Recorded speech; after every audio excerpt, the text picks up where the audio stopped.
gurbaa bilbila naasu ka garagal jee mataa keessa warra kaleessatti miti warra arran gorra jiru.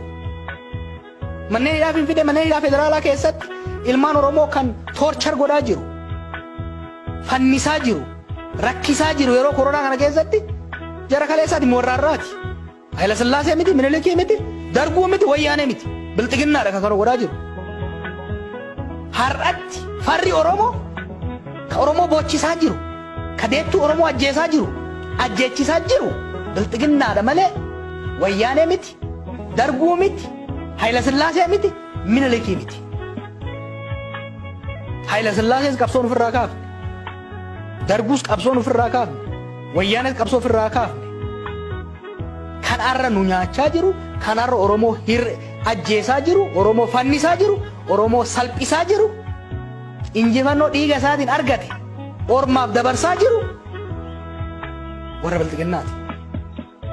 Yakka arra Itoophiyaa keessatti, Oromiyaa keessatti hojjetamaa jiruuf kan itti gaafatamu abbaa arra aangoorra jiru. Yakka zabana Wayyaaneetti hojjetameef sirna Wayyaanee. By the way, sirna Wayyaanee waggaa jamtiitti lakkoofamti.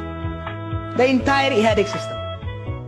Achi keessa warri jiru isaantu itti gaafatamu. Yakka zabana Dargii warra hojjetameef warra Dargiitu itti gaafatamu. Yakka zabana bilxiginnaa dalagamaa jiruuf immoo warra bilxiginnaa gubbaa hamma gadii jirutu itti gaafatama. Kanaaf ummanni keenya aadaa gabroonfataa lama jidduu filachuun qabu. Ummata walaba. Walaabuu dhufe ummanni Oromoo ummata walaba. Walabummaan dhalate walabummaa isaatiin du'a malee gabroonfataa gabaafaa fi dheeraa furdaa fi qallaa garaagarummaa qabaasi namni tokko fuula guuraa yoo si ajjeesee fi kokkolfaa yoo si ajjeese maal jechaa jiran beektaa? Ka duraa sun fuula guuraa si ajjeese ka ammaa kun garuu kokkolfaa si ajjeese ka kokkolfaa at least inni kokkolfaa si ajjeese. What a joke. Tapha akkasii keessee nu barbaadan tapha akkasii keessee nu qabu. Ummata dhugaa lafaa fi waaqaa qabu kana maal godhe ummanni kun? Mee rabbii sun eegaadhu ummannummaan Gujii kun maal godhe? Dhufee masaratti aangoon gaafanne qe'ee ofiit irratti fagoo sanitti dhaqanii wanni ajjeesaniif maali? Amma mucaa bilbilaan waggaa dubbisu ajjeesan kana seenaa isaa warri beekanatti himaa turan. Mana barnootaa keessa ture. Warri isaa harka qalleeyyii waan turaniif barnoota fixuu hin dandeenye deebi'ee daldalatti seenee xiqqoo harkatti qabate. Qe'ee isaati irratti bakka itti dhalatetti araddaa isaati irratti araddaa mootummaan tuni albuuda isaa saamtee dureessa meeqa irraa uumtee ittiin jiraattu keessatti inni mana barnootaa fixuu dadhabetti daldala xiqqaa takka daldalatee waa horoo harkatti qabate.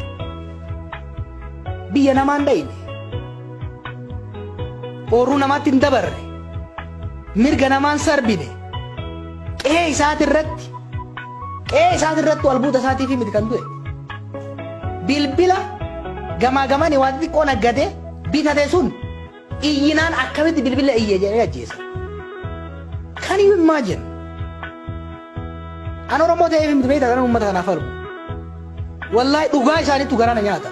Ummata dhugaa qabu, ummata haqa qabu. Maal ummanni beekii as dhufee jira?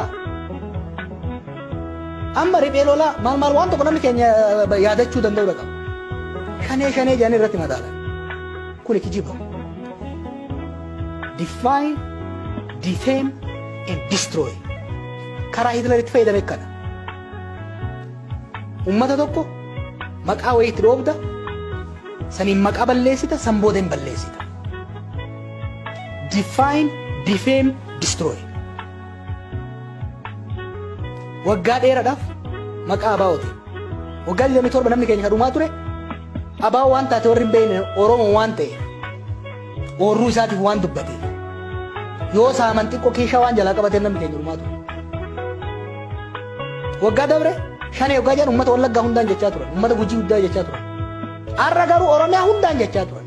Jechaa jiranii jechuudha. No, we must reject.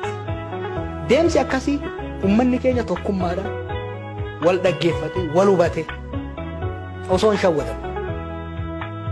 Osoo of hin irraanfanne, osoo qoqqoodanii bituu maqaa itti dhodhoobanii deemaniif kana osoo hin fudhanne namni keenya maqaa shanee itti dhoobaa deeman kana har'a shanee jechuun Oromoo jechuudha namni kana beekuu danda'udha. Murna san dhaaba san deeggaruu dhabuu waan biraa sanii miti gaafa. Har'a maqaa san itti dhoobanii akkuma kaleessa maqaa baa'ootiin nama keenya. Dur namni Harargee beeka. Namuma hunda sargoo jedhanii ajjeesaa saamaa turan Harargee keessatti.